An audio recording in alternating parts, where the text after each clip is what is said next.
Right, everyone, welcome back to another review, and this time we're going to be covering Batman Mask of the Phantasm, one of the best Batman movies ever made, and quite possibly one of the top animated movies ever made. So let's waste no time, let's get right into it.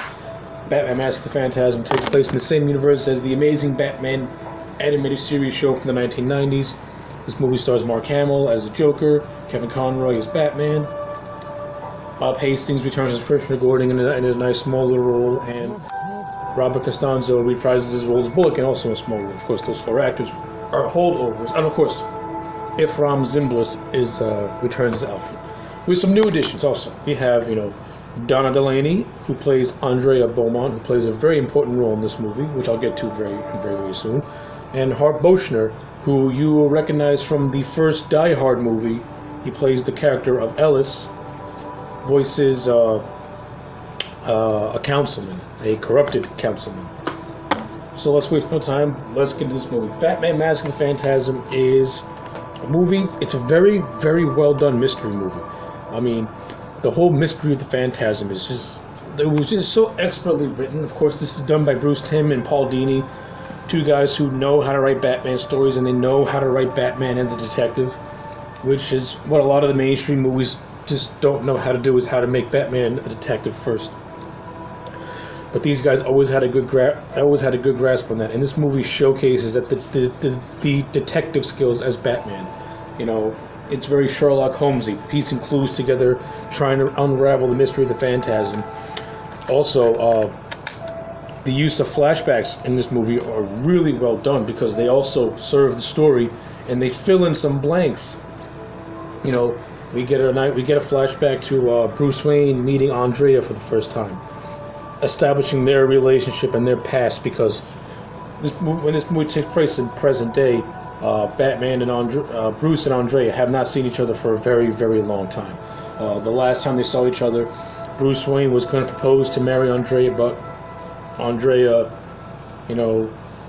cooked up the story saying that she couldn't, and we later found out that the only reason why she made this story because her father was in bed with the mob, and the interest was so compounded that no matter what, he would have never been able to pay them off. So they had to leave town, travel all across Europe, and Andrea had to give up her life because of the trouble her father got into with the mob. Of course, that's explained in a later flashback in this film. So like I said, the flashbacks really beef up the main story a lot, and they're really well integrated. They don't just come out of nowhere. There's certain key scenes where the flashback is necessitated, which is done perfectly. We also get flashback to Bruce's first outing as a masked vigilante. Of course, he's just wearing a ski mask and a jacket, and of course he's unmenacing to the robbers at one point, where they're saying, "Ah, look who it is, Mr. Kung Fu." They're completely unscared of something like this. And of course, that is the genesis of him trying to figure out what kind of symbol he can be. And it's later revealed that it's him losing Andrea is what helped. It's not the sole focus, but it helped stir him more to becoming the dark vigilante known as Batman. And we get this awesome scene where he's suiting up for the first time, and Alfred hands him the mask, and he puts on that mask.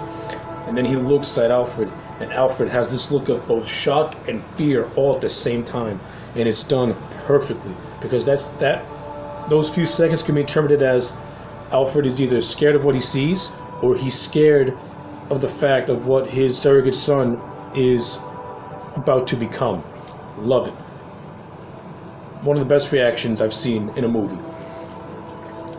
And like I said, the overall mystery of the Phantasm is great. The whole deal with the Phantasm is that Phantasm is hunting down the mob and killing off mob one by one. Of course, it's later revealed that Andrea is the Phantasm because eventually the mob found her father Beaumont and they killed him. And of course, she's taking revenge for him.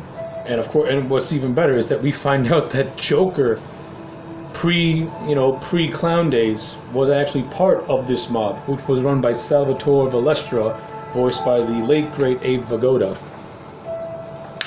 We find out that Joker was actually a mob enforcer was actually an enforcer for Salvatore, and he was the one that actually executed the hit on Beaumont. So I like how the Joker parallels between Batman and the Phantasm. He is the cause. He is the bane of their existence in a way. He just likes to fuck up everyone's life. It was done. It was really well executed. What was even better is that corrupted councilman. We also find out that it was actually him who gave up Beaumont and Andrea's whereabouts to the mob, because this councilman was very jealous, you know, that he can never like rise up the ranks in Beaumont's law firm or something like that.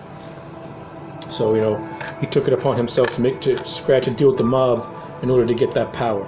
So yeah, the councilman Arthur is a very sleazy sack of shit, and what the Joker did to him is hysterical, because Joker pretty much goes to this guy's office. He just scares the living shit out of him, and then he just, you know, drives him insane. And we get this really, really funny scene where he's like in this mental hospital or something, and he's just uncontrollably laughing. And Harp Oshner just pulls it off really, really well. I thought he did a really good job with the whole going insane part, mixing his laughing. It was done really well. I like it. And of course, the action scenes in this movie are also done exceptionally well as themselves. Especially this big action set piece where, now throughout the entire movie, the Phantasm is knocking off the mob, and Batman is unintentionally being framed for it because he just happens to appear every time the Phantom is done killing.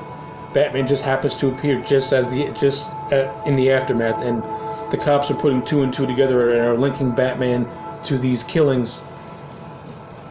Pretty much saying that he's gone crazy. So there's this big manhunt that ends up happening. This huge chase all over Gotham, which was one of the best chase scenes in the whole. Which is one of the best scenes in the whole movie. It was like this really intense. You got the cops chasing Batman all over the place.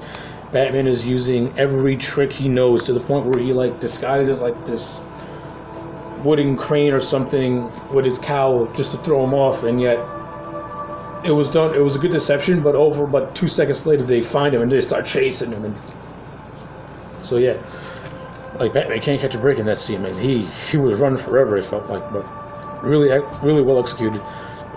And the whole fight scene with him and Joker in the Gotham World's Fair, which is like this Jetsons like, you know, futuristic take thing, which is really well designed.